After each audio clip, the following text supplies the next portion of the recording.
Senhoras e senhores, esta mulher disse que eu chegaria a 98 quilos, o que eu desconfio amargamente. Roberta, muito obrigado pela tua presença, pela tua visita. Prazer estar aqui, Rafinha. Tem muita coisa que eu quero conversar com você, que eu acho que são dúvidas muito básicas das pessoas. Sim. Nutrição é um assunto que está super falado e cada vez... Posso estar errado, você me corrija. Acho que as pessoas estão se preocupando um pouco mais com a alimentação hoje em dia, ou não? Eu acho que as pessoas mudaram um pouco o foco, né? As pessoas sempre se preocuparam com o emagrecimento. Né? Hoje eu acredito que as pessoas estão se preocupando mais com a alimentação, no sentido de promoção de saúde mesmo, né? Eu acho que tem acontecido aí essa crescente. Não que o interesse em emagrecer tenha diminuído, Sim. O que me preocupa bastante, né? Porque 95% das pessoas que buscam emagrecimento pela primeira vez não precisariam necessariamente emagrecer. É muito louco isso, né?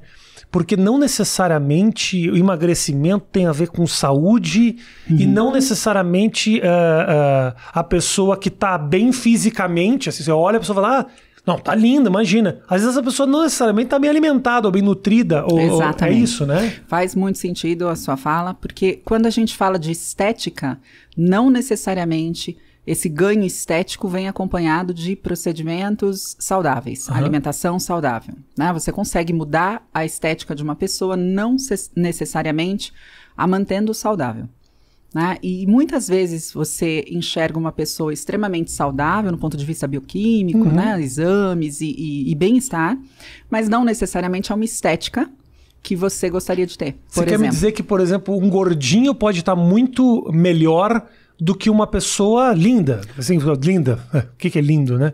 É tão questionável. Mas eu entendi. Você fala assim, o cara está sarado, normal do corpo. Bacana. Você fala, é o cara da praia, com o corpo da praia. Aí tem um gordinho do lado. Às vezes esse cara pode estar melhor. Pode. A composição. Pode. Na verdade, o que a gente observa hoje, né? E isso é muito polêmico, Rafa. Existe uma obesidade com parâmetros saudáveis.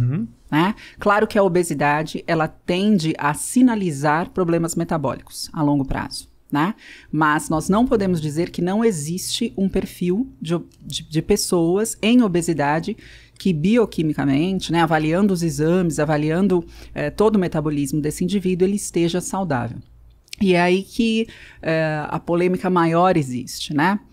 Você se manter num sobrepeso natural, né, de longa data, mas com práticas saudáveis de alimentação, atividade física, é mais saudável do que você se manter uma vida em efeito sanfona. Fazendo regimes restritivos, que não necessariamente estão ali equilibrados, né, em micronutrientes, em macronutrientes, e engordar novamente, fazer novamente. Aquela dieta com prazo para começar e terminar, que é a maioria das dietas. Mas né? é tão difícil essa reeducação. Né? Você tem hábitos escrotos de alimentação. Como eu não diria que eu tenho hábitos terríveis assim, mas assim... Se a gente não comentar sobre uma pizza, né, inteira. Aí realmente... Isso aí é detalhes que daqui a pouco a gente entra, que são as minhas desgraças pessoais, as minhas mazelas. Mas é muito que eu falo que é muito difícil o seguinte: por que Deus não fez assim? Brócolis engorda. Querido, você vai ter que comer chocolate, porque senão sua saúde não vai melhorar. Entendeu? Por que tudo que é muito bom é horrível? E por que o que é horrível acaba sendo muito bom? Então, Rafinha, aí tem uma questão importante, né? Chocolate não foi Deus que criou. Realmente, eu acho que não. Então, né? Começa por aí. Adão e Eva, era uma pequena maçã, uma pera, um choquito. Não tinha nessa árvore. A questão é justamente essa. A gente tem ali na natureza alimentos que não têm hiper sabores. Não são alimentos hiper palatáveis. E o homem, com sua total inteligência e sabedoria, que é o que a gente acredita que a gente tem, começou a construir esses sabores, né? A juntar ingredientes, a refinar alimentos para produzir esse hipersabor, essa hiperpalatabilidade.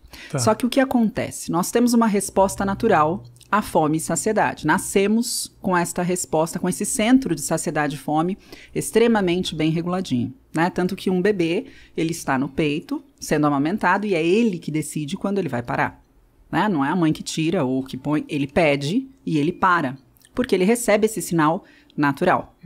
Nós temos também um sinal, que é um sinal atrelado ao prazer. Então, a alimentação, ela necessariamente ativa esse centro do prazer para que seja um ato que você faça continuamente, para que você faça muitas vezes, que inclusive é uma forma de perpetuar a sua existência na Terra. Né? Então, duas coisas naturalmente vêm atreladas ao prazer: procriar e se alimentar, para que você continue. Que muitas vezes acontecem na mesma cena.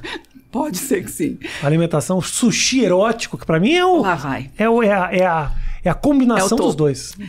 E aí, o que acontece é que quando você começa a criar estratégias para que este centro, então, hedônico da alimentação seja muito mais ativado do que os seus sinais fisiológicos, esse sinal hedônico se sobrepõe ao fisiológico, a essa fome do estômago vazio, né? Conduzida aí por hormônios e tal, mas você tem um outro sinal muito mais forte.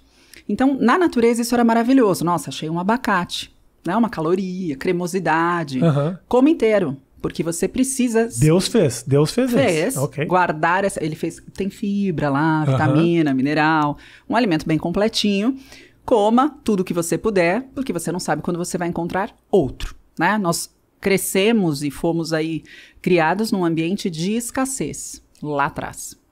Então, todo alimento que tinha muita cremosidade, ou seja, gordura, era um alimento que ativava necessariamente esse nosso sistema hedônico para que a gente comesse em maior quantidade e, portanto, acessasse mais energia. O que acontece é que, basicamente, todos os alimentos hiperpalatáveis, muito saborosos, que a indústria hoje nos proporciona, são ricos em energia. Delícias. Gordura, né? Então você pega um alimento... Então isso. A gordura que naturalmente estava na natureza como algo gostosinho. E aí mistura-se com um açúcar de mesa, para ficar um pouco mais gostosinho do que o abacate.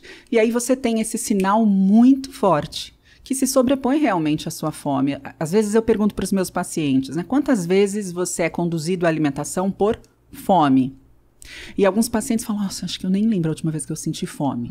Eu comecei a acostumar a comer no horário que todo mundo come. Eu nem sei se eu tô com fome, mas eu como. Sim.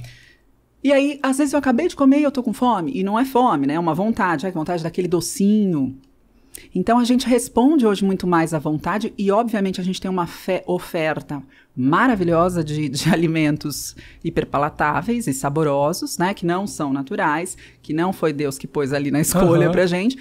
Mas que fica muito difícil mesmo. E aí você começa a ver que a minha geração, estou me chamando de velha aqui declaradamente, mas calma, a minha geração, ela tinha acesso a esses alimentos saborosíssimos, ricos em açúcar, a bebida açucarada, uma vez por semana. No final de semana isso era liberado até porque era caro. Você está falando por você. Nós temos a mesma idade que você e meu acesso era muito mais simples. Era bem tranquilo. Nossa! Bom, minha mãe comprava engradados de Coca-Cola. Maravilhoso, mamãe de Rafa. Vinha engradados com 24 garrafas. Toda semana vinha um cara, Matheus, com uma Kombi que passava lá e falava, olha, trouxe as Coca-Colas. E você podia tomar todo dia. Eu podia tomar todo dia. E também ela comprava pacotes de mini pizza. Agora eu entendi por que da pizza. Entendi agora o apelo hedônico da pizza sobre a sua pessoa. Olha que coisa louca, Roberto. Eu passei um ano praticamente comendo mini pizza e eu emagreci, você acredita? Que coisa, Rafa. Não vamos contar isso para as pessoas, porque isso não é. Não siga, não faça isso em casa. Péssimo exemplo. O resultado pode ser completamente oposto. Péssimo exemplo. A verdade, Rafa, é que você, e eu falo isso também, né? Você pode comer brigadeiro e emagrecer se você estiver promovendo um déficit calórico ao fim do seu dia, da sua semana, do seu mês. Então, se você comia mini pizza numa quantidade que era menor do que a quantidade energética que você necessitava no dia, se você tinha uma atividade física intensa, por exemplo, que eu sei que você tinha. Tinha. Muito provavelmente, mesmo sendo um alimento hiperenergético, né, de densidade energética muito elevada, dificilmente ele chegava a te promover ali reserva de gordura. Mas o que a gente vê hoje, e voltando ao fato de que eu não tinha, né, esses alimentos todo dia, a maior parte das pessoas não tinha acesso a esses alimentos de uma forma tão intensa e também não existia tanta variedade desses alimentos como existe agora, né? O que acontece é que essa nova geração acessa isso quando nasce, né? Com 1 ano ela já tem o alimento na caixinha que substitui a papinha, que substitui... E tudo isso tem hipersabor, tudo isso tem hiperpalatabilidade. Isso explica muito o que tem acontecido com a nossa geração. né? A obesidade infantil não era um problema de saúde pública.